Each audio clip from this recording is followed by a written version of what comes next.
Controller drift can be frustrating when playing FIFA 24. Follow these steps to help disable and minimize controller drift issues. Step 1. Check controller settings.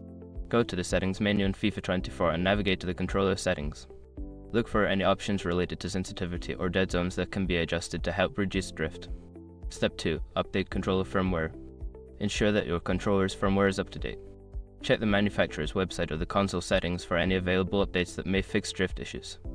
Step 3. Clean the controller. Physically clean the controller, especially around the analog sticks. Dust and debris can cause drift.